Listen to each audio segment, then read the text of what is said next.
قرآن مجید کی آیت میں نے تلاوت کی، اللہ فرماتے ہیں الف لام میم احسب الناس ان یترکوا ان یقولوا آمنا۔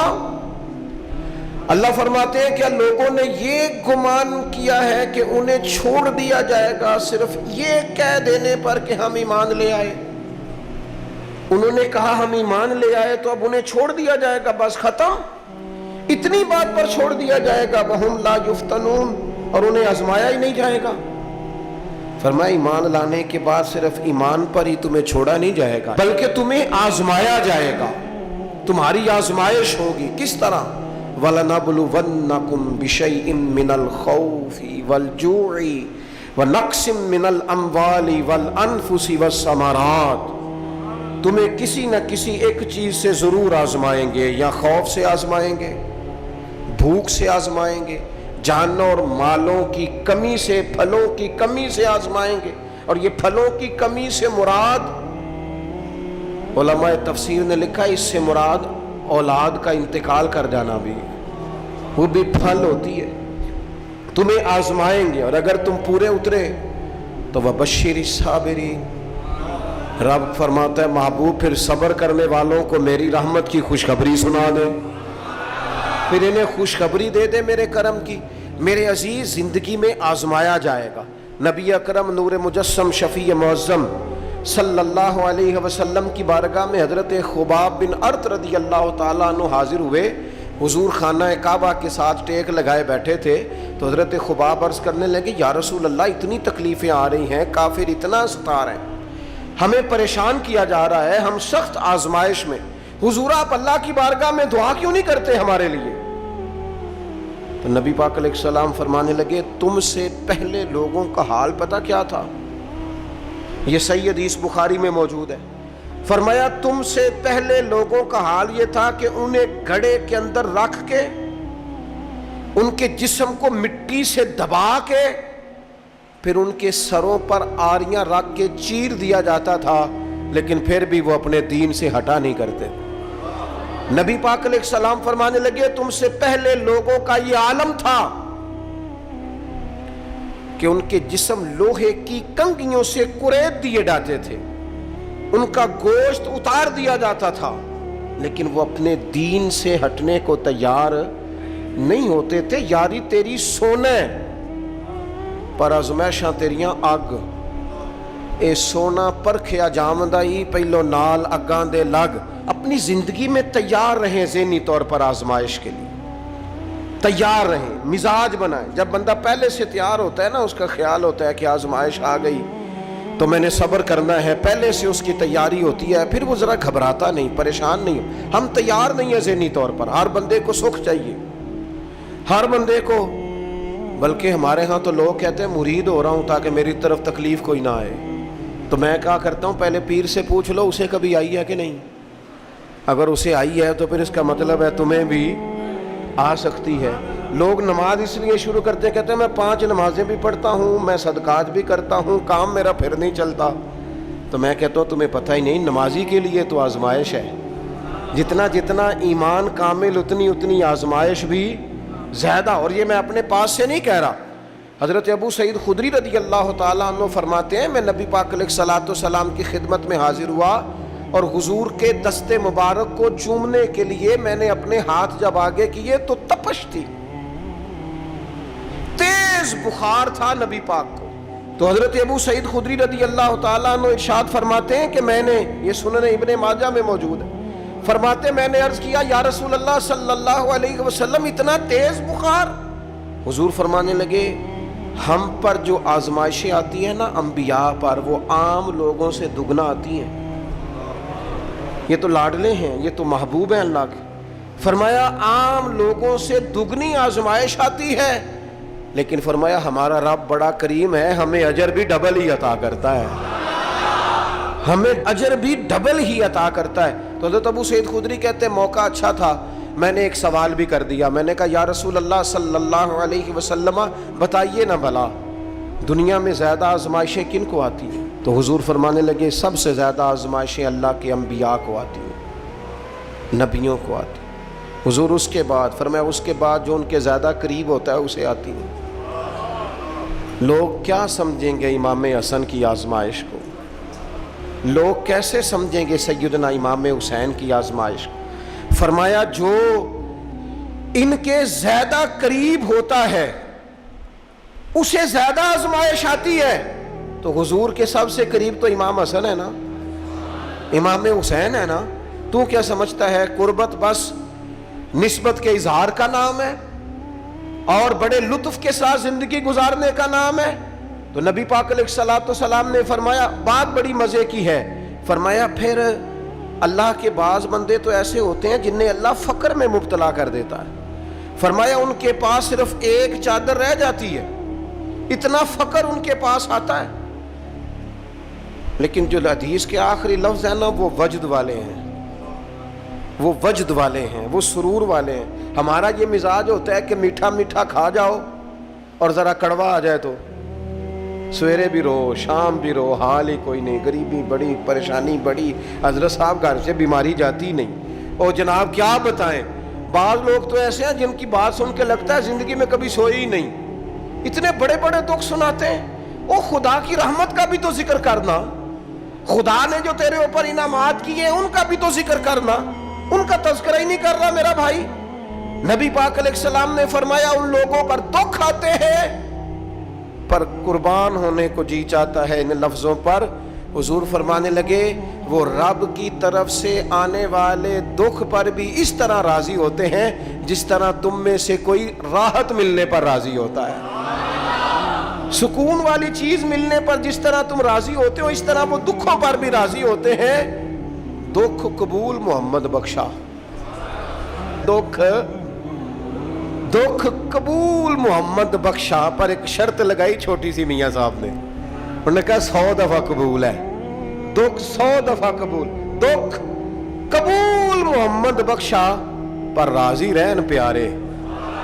یہ شرط یہ ہے کہ تو راضی رہ، تو راضی رہ. دکھ قبول محمد بخشا، راضی رہن پیارے. اور حضرت سلطان صاحب کہنے لگے اساں کیتی ہے جان حوالے رب دے، ایسا عشق کمایا ہے اسی مرن تو پہلو ہی مر گیا، باہو تا مطلب نو پایا ہے. ہم نے تو پہلے سے ہی نتیجہ نکال لیا ہے. تو سکون ڈھونڈنے نکلا ہے، تو چاہتا ہے زندگی میں آرام مل جائے. کائنات میں سب سے زیادہ پیار اللہ کا اپنے محبوب کے ساتھ. لیکن دیکھ لو نا، پیدائش سے پہلے ہی حضور کے والد چلے گئے. 4 سال یا 6 سال کی عمر میں والدہ گئیں.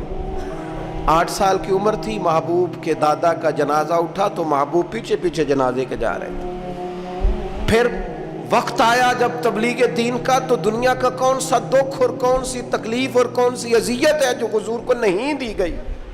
لیکن کریم ہر وقت کہتے ہیں افلا اکون عبدا شکورا، میں رب کا شکر گزار بندہ نہ بنوں. ہر مقام پر کبھی بدر کبھی احد، اور ہر طرح کی تکلیف، ہر طرح کی تکلیف. کبھی بیٹیوں کا دکھ، کبھی سیدہ عائشہ صدیقہ کے بارے میں منافقوں کی نازیبہ گفتگو. سارے دکھ محبوب کی حیات پاک میں رہے. کریم نے ان دکھوں کو برداشت کیا.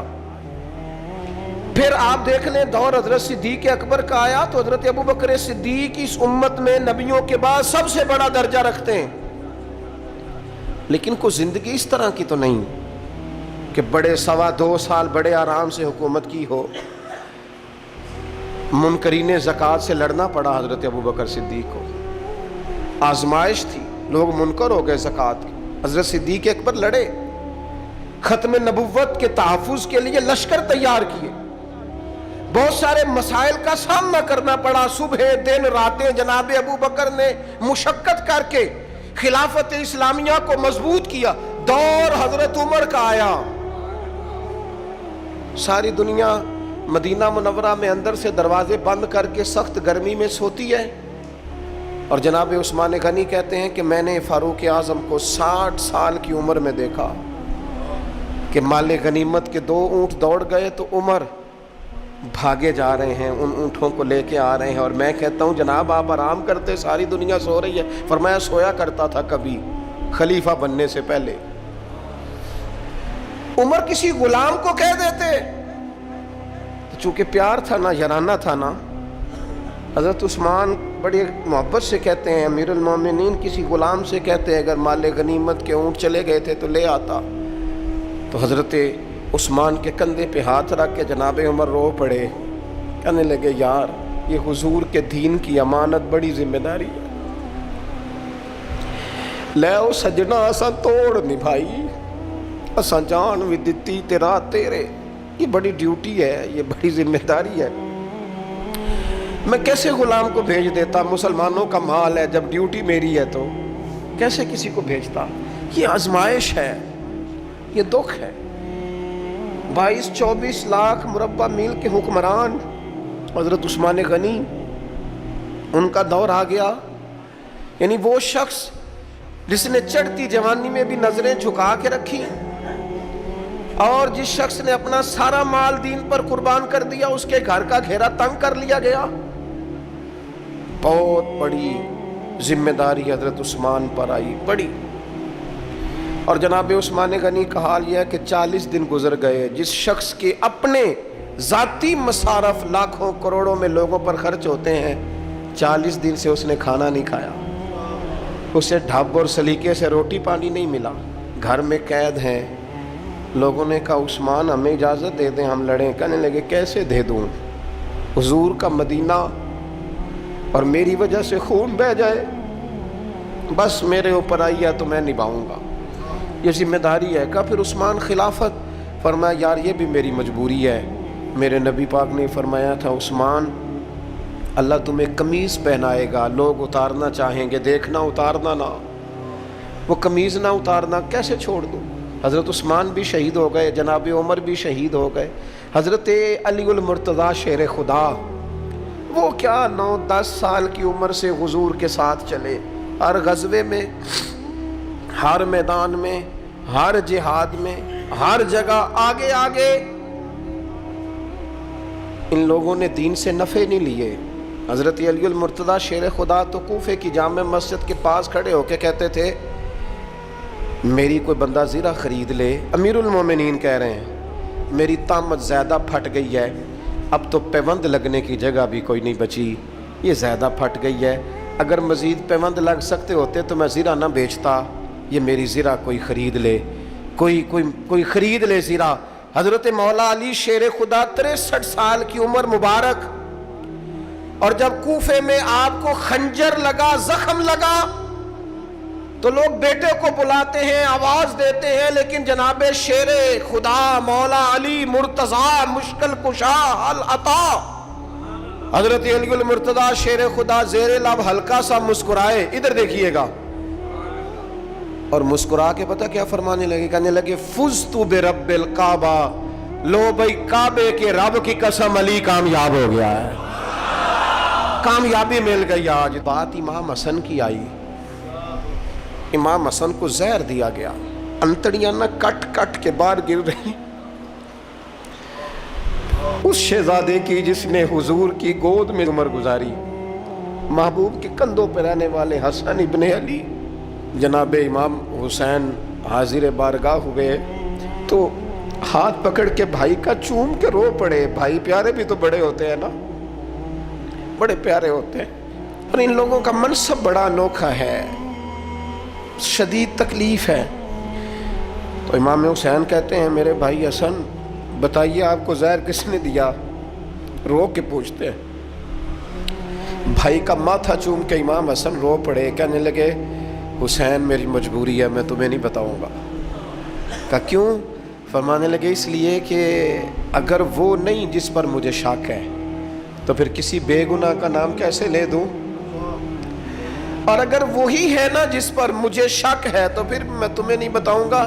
میرا رب بڑا بہتر انتقام لینے والا ہے, پھر بھی نہیں بتاؤں گا. کیا کروں, کیسے بتا دوں؟ مصطفیٰ کا نواسا ہوں, میں پردے ڈالنے والی ماں کا بیٹا, میں شیر سے زیادہ جگر رکھنے والے علی کا پتر, میں کیسے بات کر دوں؟ بس زخم پہ زخم کھا کے جی, خونے جگر کے گھونٹ پی, اور سجنا آہ نہ کر لبوں کو سی. یہ عشق ہے کوئی دل لگی نہیں. میرے نبی پاک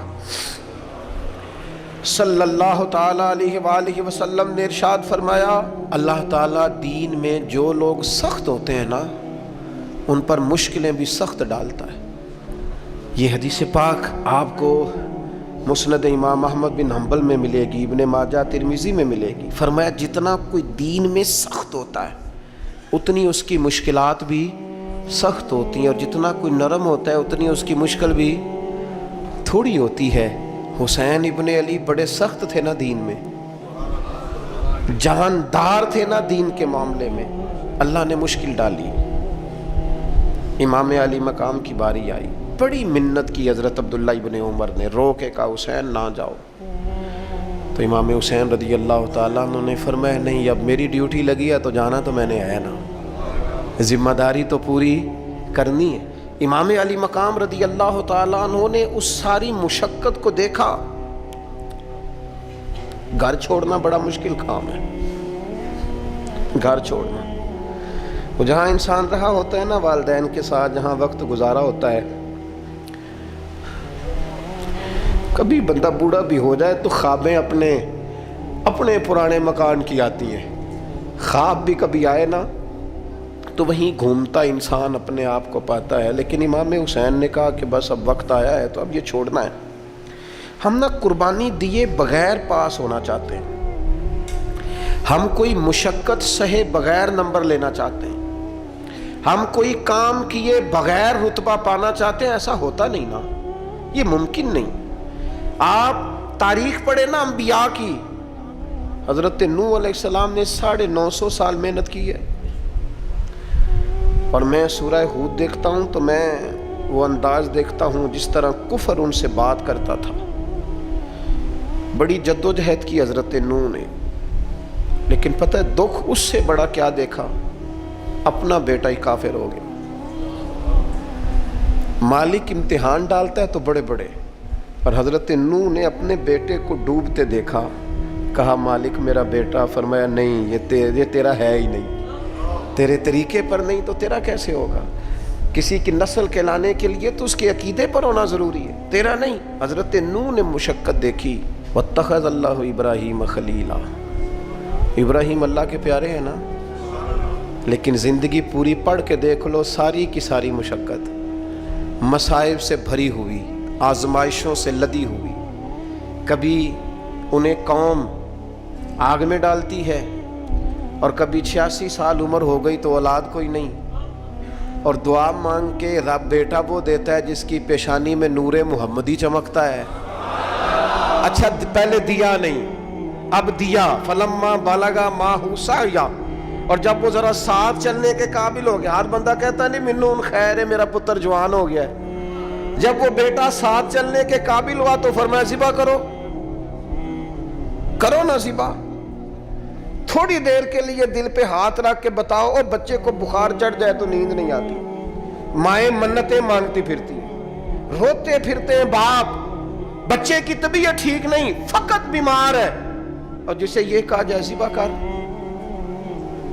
جناب ابراہیم تیار ہو گئے اور بیٹے کو ذبح کر دیا، چھری چلا دی۔ وہ تو مالک نے کہا کہ ابراہیم تم پر سلام ہو، تم نے اپنا خواب سچ کر دکھایا ہے۔ ساری زندگی دیکھیں نا آپ آزمائشوں سے بھری۔ ادھر آ جائے نا، جناب ایوب ہیں، کتنے بیمار ہو گئے، کتنے بیمار ہو گئے، 12 سال گزر گئے طبیعت خراب کو، 8 دن کے بخار میں لوگوں کے شکوے، 12 سال بیت گئے تو قبول محمد بخشا، بس عرض اتنی ہے کہ راضی رہن پیارے۔ آپ دیکھیں نا جناب یعقوب پیارے ہیں نا اللہ کے، لیکن آدھی زندگی روتے گزر گئی بیٹے کی یاد۔ جناب یوسف پیارے ہیں نا، سونا بنا کے نا، اور باپ کا لاڈلا بنا کے نا، محبت پوری کرا کے، پیار پورا۔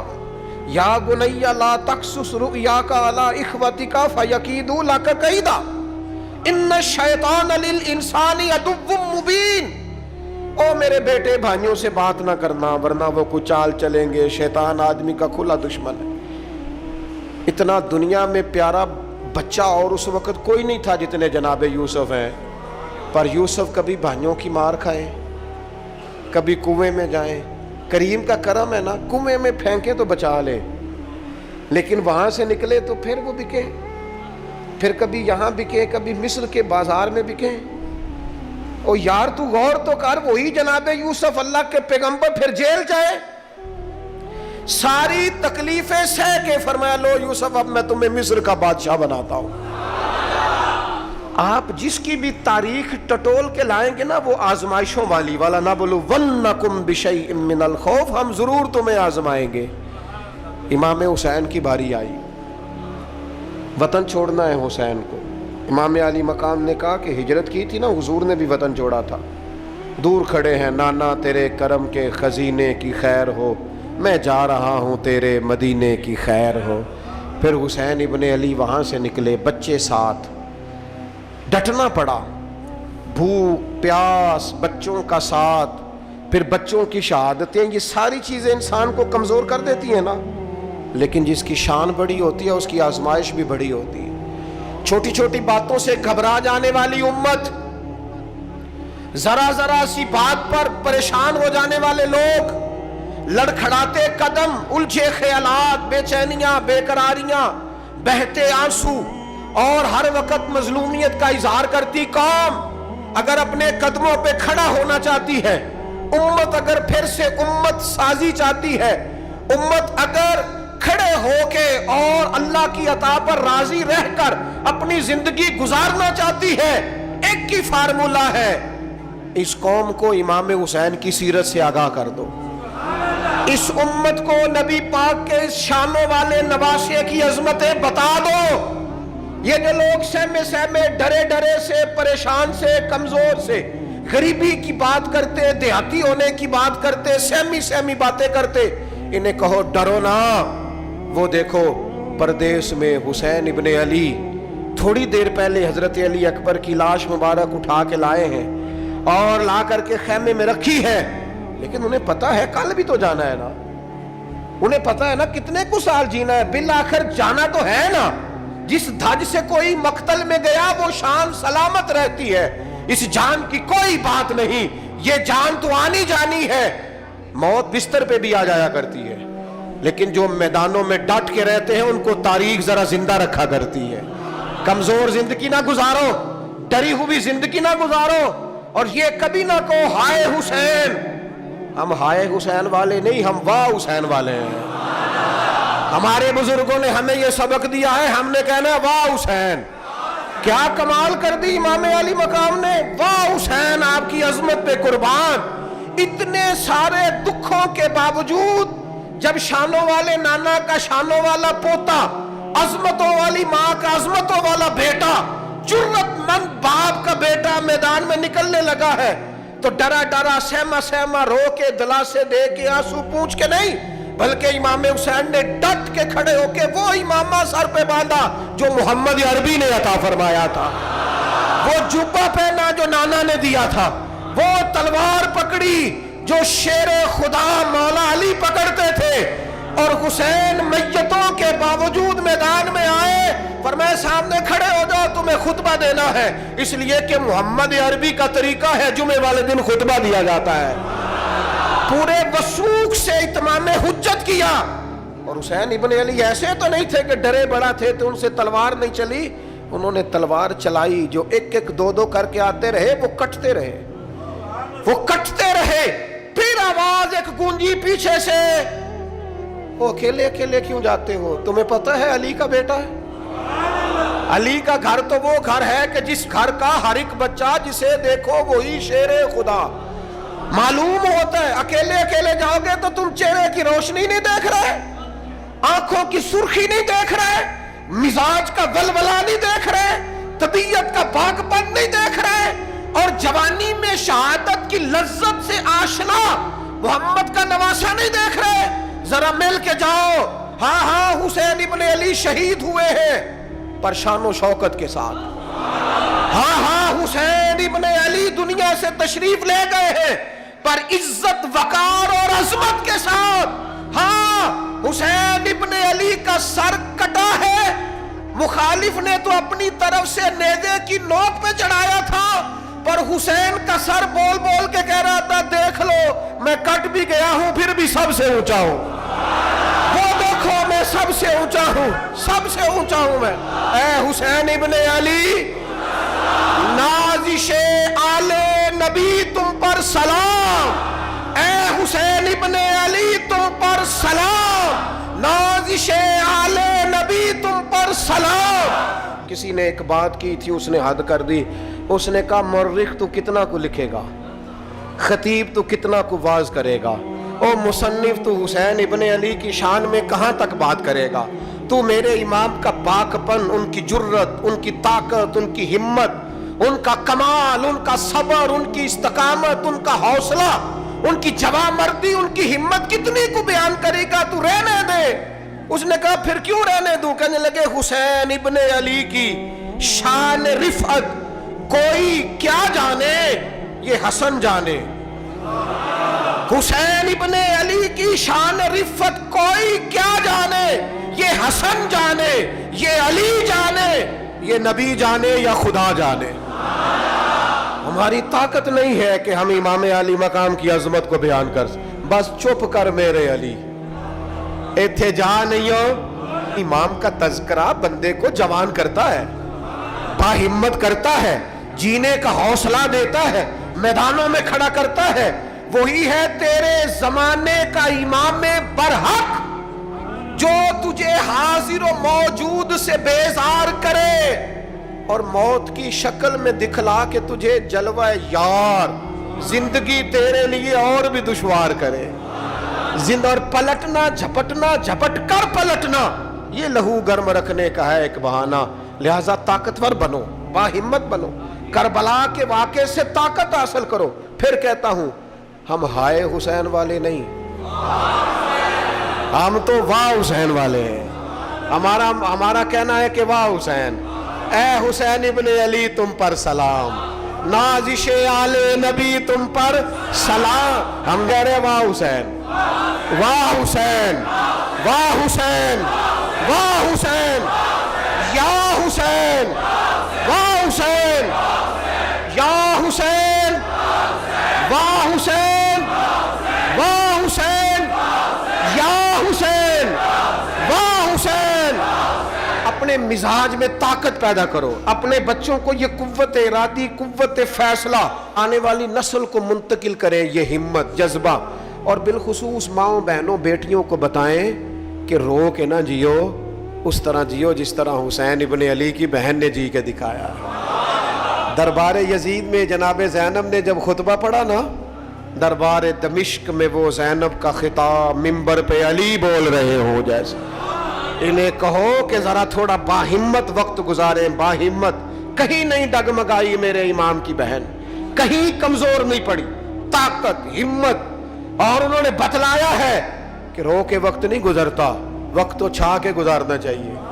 مشکلات کے سامنے میرے حضرت صاحب کا ایک شعر ہے، فرمایا کرتے تھے تجھے کیا ڈر ہو اے اختر، تیرے یاور ہیں وہ یاور، مشکلوں کو جو تیری خود گرفتار بلا کر دے۔ وہ تو مشکل کو مشکل میں ڈال دیں گے جن کو ہم نے مانا ہوا ہے، مشکل کو مشکل میں ڈال دیا جاتا ہے۔